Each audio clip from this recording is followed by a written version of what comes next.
Hey guys, Andy again. My friend, the wonderful Charlotte Faulconbridge. Straight over to Charlotte. She's got. Should we tell people, Charlotte, maybe a poems you're going to do, or we'll surprise them?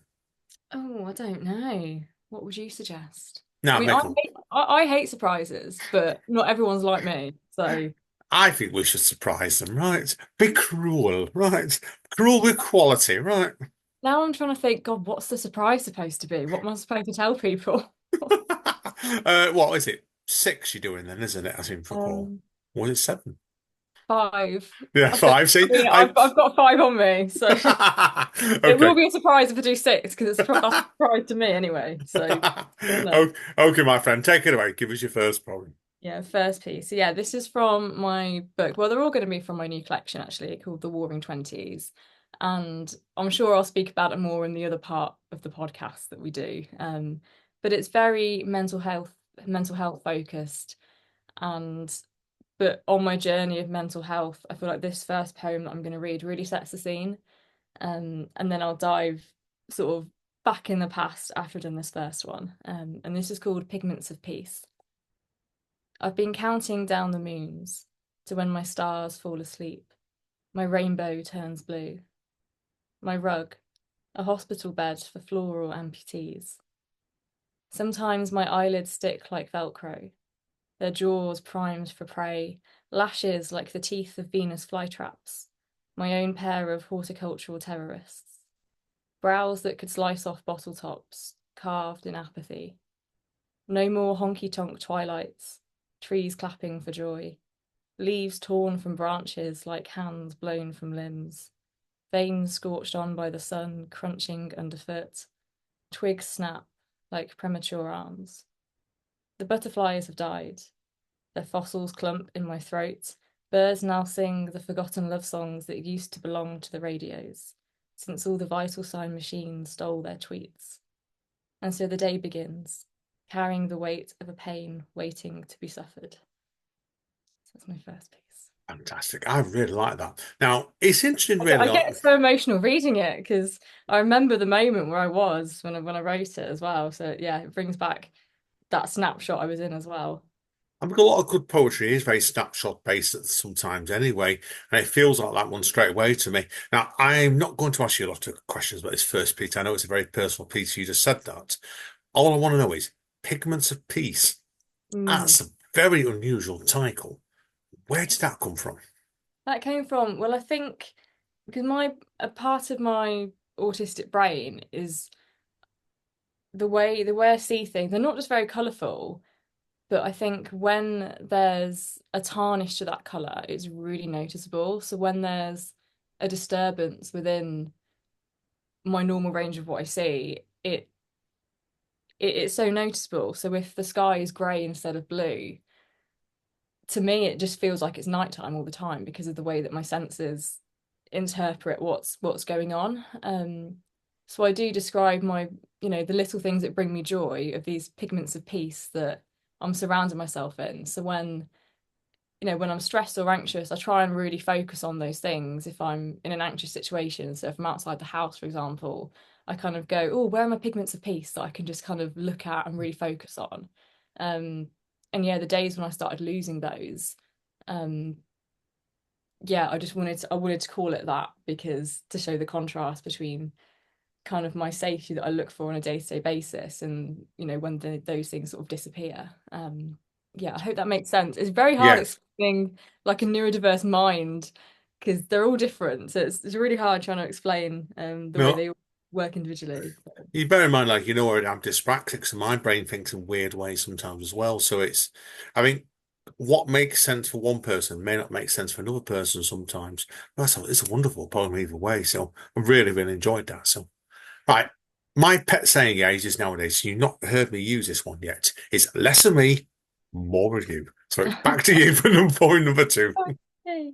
And I think before I do the second piece as well, I think what you were saying about that piece about um a lot of poems being like a snapshot of a situation, that's what I found with this collection. I think when I first started writing poetry, I was never a snapshot poet. I'd write about one emotion spanning over a long period of time, but I think a lot of the poems in this book are snapshot moments. And I think that's really special for me because it's like a photo album, not a poetry book. And that's how I like to explain it to people. So I like that sort of progression in my writing. Anyway, I'll stop rambling and just go on to the next one.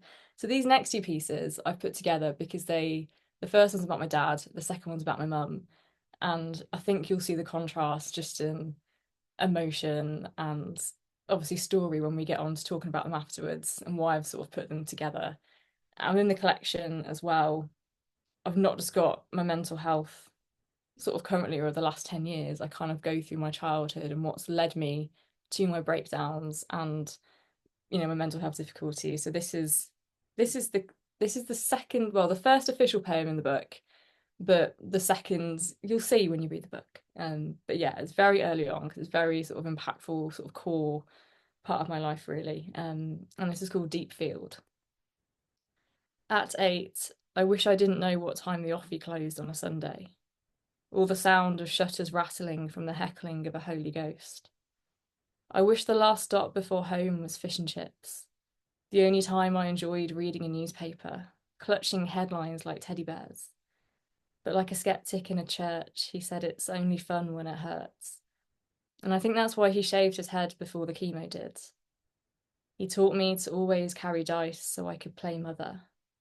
Starlight guitar leaks from the radio as he posts scratch cards through the ajar car window. Hubble scratched a piece of empty sky the size of a straw mouth and hit the jackpot. So maybe we should all start holding straws up to the universe and getting drunk on the cosmos. Beautiful. Really, really beautiful piece, that Charlotte. It's it's so interesting, isn't it? Because it's one of my favorite poems I've written, but also one of the ones that I hate the most because of what it's about. So it's such an interesting, Yeah, no, it does. conflicting Yeah. feeling for me. I think it does. I think you get a lot from the more difficult a poem is to write. I've got a few of these. I think it's often you fall in love with that piece more because it's the memory with it. And I also think what you're writing about with that as well. And I really liked, I've got to say with this one, there's lots of fantastic languages in this one. I loved the line about he always taught me to carry dice so I can play mother. That's Mm. got about two or three levels on that one alone, that one line. That's so it's, It does, and I think it's really interesting because um, someone else who's read this interpreted that completely differently, whereas obviously I've got my interpretation of what that means. So yeah, but I love that about poetry. You can read the same line and have different different views of opinion. But yeah, that was a definitely a poignant turning point in my relationship with my dad, and when I started to realize, okay, he's not quite the man I thought he was. But yeah, I do love little snippets like that in my yeah, poetry. no, it's Yeah. brilliant. Brilliant. Okay, let's move on now. On to poem number three. And this one's about your mother, I seem to This recall, isn't one it? is about my mum, and again, it's one of my favorites in the book. Your But mum, people are wondering, I've had the pleasure of talking to your mum on Zoom before, and she's a lovely lady. I think And I can see you're like a mini version of her if anyone meets your mum, most definitely. And that's such a high compliment to me as well, because yeah, she's just incredible. And yeah, since this last kind of year of discovering poetry and going to events, she's met so many people in person now and on Zoom, to help support me. So yeah, it's been lovely for her to also meet my new support network. So yeah, she's Have you persuaded her to have a go at writing poetry yet? well, she used to be like a Oh, performance poet. Yeah, but oh, I this didn't know that. I didn't I know know, that. tangent time, tangent time. She actually teaches speech and drama currently and has done for the Ah, last sort of 12, 14 years. But when she was my age, she won the Cheltenham, I don't know which performance, I don't think it was poetry, I think it was like the prose monologue acting part. But yeah, she's won Cheltenham before when she was my age, doing no. acting. And yeah, she's always been into, stuff like that. But I've never warmed to it. So it's really interesting that it's taken till now for me to kind of So take I it did up. not know that. So it just shows you Oh yeah, sometimes with families, it runs in the genetics. It's it like, does. because Yeah. none of my family are writers. They're Mm. all massive readers, and I mean massive readers. I'll tell you more about later on. I saw my dad yesterday. Dad's housebound at the moment, and Mm. he's reading two, three books today. Yeah, So you that's a do lot. is, Yeah. Yeah, because my mum, I uh, don't think my mum's ever written much. But yeah, she's always loved performing. So, but I'm the opposite. I prefer writing instead of performing. So, yeah, it's interesting. right, anyway, let's move on because obviously, give We'll us that talk poem. about We will digress and we will digress. So let's we put some control in this mechanism in Will. this. We will. So yeah, this is one of the few I've written about my mum, but one of my favourites. And I wrote it because it was the first night earlier this year where we were supposed to see the Northern Lights across the UK. And I had a massive meltdown that night. It was heading up to my A levels. I was extremely stressed and I missed them because I was doing all my coursework for my exams. And I was so gutted because it had been months and months of stress on lots of other areas of my life. And I just had this massive, like, hysterical breakdown about everything in my life. And my mum, bless her, she took me on the roof. We stayed up until about 3 in the morning, and like any mother in a desperate situation when she's trying just to make something happen for their child, she was just like begging the sky to do something. She was like, we can't not see them because of how upset she is about so much else in her life as well. So yeah, I wrote this sort of ode to my mum about her trying to really forge nature to just be on our side. And it's called My Northern Light. The heartbeat of a pulsar, eyes spewed from the storm. She wrapped me in photons and trespassed on the dawn. Minds glow with shimmering synapses, at ghosts in the sky in an afterlife of sight. Sewn together with stellar strings, she tied up the nature, painting the night with dreams for us to live by.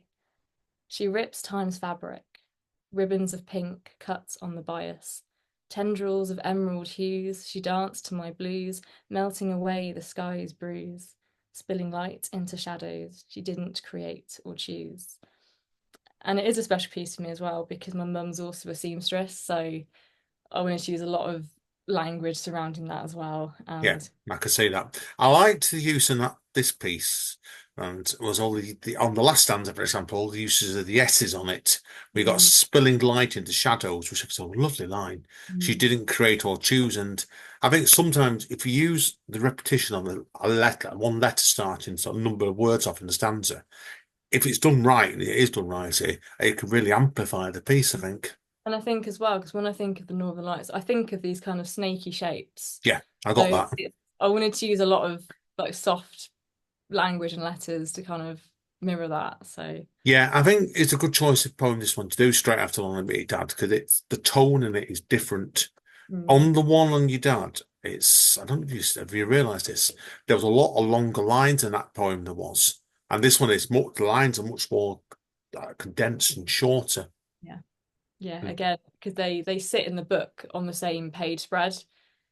So even just visually, you can see these are completely different personalities on the page. And that was really important for me to see written down as well as reading the words.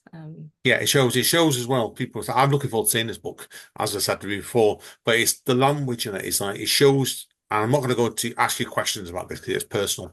But you can see the different relationships you have with both your mum and your dad on this on that, and that's good writing because he's showing it both, and you're not telling a lot. Very, Yeah, very well done. yeah, thank you. Okay, well, we've got two more to do, I believe, haven't we? So, okay, take it away then. I'll go again, the penultimate one. And I think this is, again, another space themed poem because I do get a lot of my inspiration from space and more specifically the natural world as well. And with this piece, again, it's about, there's a lot in my book about, um, relationships that have failed or my experiences romantically that have been negative and, you know, experiences that have been really impactful in my life for all the wrong reasons.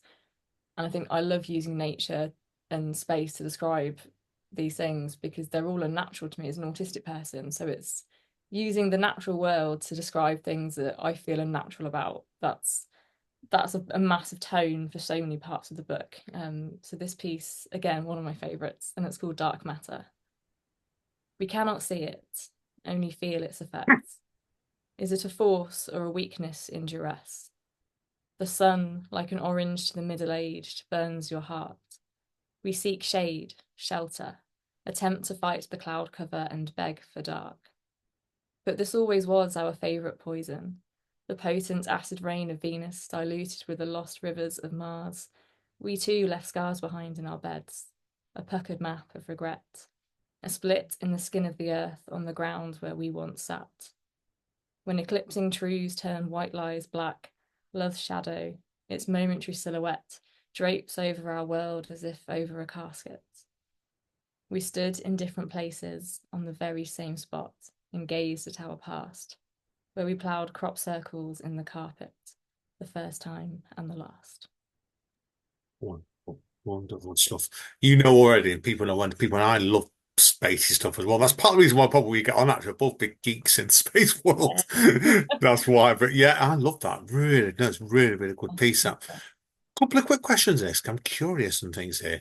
What was the impetus to, on the second to last stanzas, do that? I presume this is in the final copy of the book, where we ploughed Mhm. crop circles in the carpet. Why was that in italics, first of all? Why was that in italics? For me, because it's an action that I really wanted the readers to imagine themselves in that situation. So I really wanted to single that out for that reason because Works well.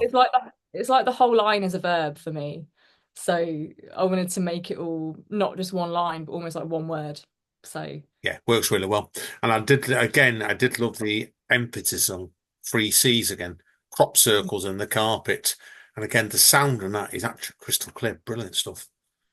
Really, really enjoyed that. So, okay, last poem now. last poem. Yeah, Well, the again, big finale. It's not quite a big finale today. We're going to do everything in reverse. So, part one is actually going to go part two this time. But yeah, give us the last poem then, my friend. this is like the second finale of the show, technically for me and Andy, not for whoever's watching or listening. And yeah, this is one of my favorites. I'm pretty sure I did it last year when I came on, but yeah, it's one of my favorites. One of the first poems I ever wrote, and it's about my autism, and it's called "You Don't Look Autistic." They say my concealment is an achievement, but it's my biggest bereavement. The greatest impeachment to my heart and soul, yet I'm blamed for the inconvenience of digging my own 6 foot hole. But it was never my goal to enroll this guard on parole. It grew and evolved like a cheese with mould. It was out of my control. I didn't get to choose what stuffing was used to fill this doll, nor that the thread that sewed my seams was bronze, not gold. So saying I don't look like the thing that I am is the most insulting compliment I will never understand. Mainly because it's not a compliment. It's a remark that should be banned, judgment from the highest chain in command. You don't look autistic, you're too pretty. The exact words from my GP, someone with a medical degree telling me that my brain is too ugly to match my physique. You don't look autistic, you're a woman. Well, we can multitask, you know, it's not an illusion. You don't look autistic, you've got wit. Well, you don't look like an arsehole, but you're still talking shit. You don't look autistic is what they say to comfort me. But really, it's for them as they're uncomfortable with the labelling. It's denial. You loaded the rifle for this trial of revival, triggering these thoughts into spiral. I've got more sleeves and a record cabinet full of vinyl that cover my scars of suicidal survival. They say it like I've won a prize for lying. Even though I'll die trying to fight this gravity-defying conspiring, but you don't make it easy to tell the truth. I wish I could. But all the bullying and abuse, calling me a duck when I'm clearly a goose, a few screws loose, neatly tied up in a noose, I learnt that the world wasn't a safe space where I could let my heart run loose. I was 6 when I first asked my mum if I was adopted. I felt that disconnected from my own genetics. I thought I was her glitch in the matrix, or the family's prosthetic. I wish you could see it, because it's beautiful. It's revolving in a different direction to the earth, gazing for stars in every stranger. It's dreaming in the day, the world's colours conspiring to overwhelm the grey. It's singing in the rain. They're right in a way. I don't look autistic, because autism is not some look of shame. It's a testament to our human flame. They just don't want to see it. as then they would have to acknowledge it, do something about it, help. You don't look autistic is the worst card I can be dealt, because being autistic is my favourite thing about myself. And there we go. I've done that so many times. It's just the memories. I've not even had to practice that for today because it's just so ingrained in my head. I think sometimes you do when you get to know a poem that well, Yeah. is you go into automatic, and I've heard you do that one at least once or twice anyway. I certainly remember you doing it in Old Beehive when we first met last year. First But AV dinner. we will talk about that in part two, right? So that's all I'm going to say there. But yeah, it's a great piece, Charlotte. That it is one of my favourite poems of yours, that, and it's. I think they always say with poetry is when you get going with it, really, there always just going to be a poem or two that is your calling card. And that is definitely a calling card for you, that one. And it's always a pleasure hearing that one. So, Well, as thank it, you. because I've heard it, like I said, at least once, maybe twice before. There's not a lot I want to ask you about that, John. I think it's pretty well self-explanatory, really, isn't it? Yeah, I feel like that's an interesting thing though. I think my performance poems are very self-explanatory, whereas my page poems, Hmm. they're very different. But I like that I have lots of different writing styles because Yeah, I it's just I like that because it's got a frivolous nature about it. I love the sarcasm in it as well, and definitely the grit. But I don't actually recall you doing a lot of other poems that rhyme. So it's a rare one for you that rhymes really. directly anyway. That's so interesting you say that because I'd say, and again, it's the progression of my writing over the past 12 months, really. I never wrote anything that didn't rhyme before. Everything had to rhyme because I'm OCD as well. So for me, in my head, it had to be like a song, whatever I wrote.